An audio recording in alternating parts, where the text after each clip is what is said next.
ఇప్పుడు మీరు చేస్తున్న సినిమాలు ఎక్కువ పోలీస్ క్యారెక్టర్లు చేశాను. ఓయా పోలీస్ క్యారెక్టర్లు చేసినప్పుడు మీరు జాగ్రత్తలు తీసుకుంటే అది కూడా కామెడీ రోలేనా? రెండు సీరియస్ ఓకే, రెండు కామెడీ. యాక్చువల్గా ఏమైందంటే ఫస్ట్ది కొంచెం సీరియస్గానే ఉంటుంది. అంటే సీరియస్గా అంటే కొంచెం రెక్లెస్ అనమాట.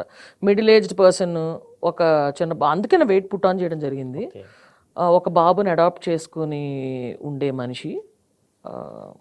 సో అట్లా అంటే లేజీ లెథార్జిక్ పోలీస్ ఓకే. ఒక దాంట్లో దానికి చేసినప్పుడే నేను మాటికి ఒక్క సైజ్ చేస్తారు, మళ్ళీ కాస్ట్యూమర్కి ఎందుకు ఇబ్బంది, షూటింగ్లు కూడా డిలే అవుతాయి, మళ్ళీ ముందు రోజు కాస్ట్యూములు చూసుకోవాలి అన్నీ. అందుకని నేనే ఒకటి ఫుల్ సెట్ కుట్టించుకున్నా విత్ సిల్వర్ టిప్ లాంటి. ఓహో, అది వేసుకున్నప్పుడు బయట తిరుగుతారా? ఒకసారి బయట తిరగాల్సి వచ్చిందండి, నిజంగా బస్ ఆపేశాడు. అంటే పర్పస్ఫుల్గా కాదు, it was not a prank. నేను అక్కడి నుంచి కాకినాడ జీ తెలుగు వాళ్ళ ఈవెంట్కి వెళ్తుండే అనమాట. ఓకే. సో షూటింగ్ నుంచి నేను మొత్తం ఆర్టిస్టులు అందరం బస్సులో వెళ్తున్నాం. నా ఫ్రెండ్స్ శ్రీ సత్య, శ్రీప్రియ వీళ్ళందరూ కూడా, జయంతి వీళ్ళందరూ అదే బస్సులో ఉన్నారు. సో నేను షూటింగ్ నుంచి డైరెక్ట్గా ఎల్బీ నగర్లో ఎక్కాలన్నమాట బస్సు.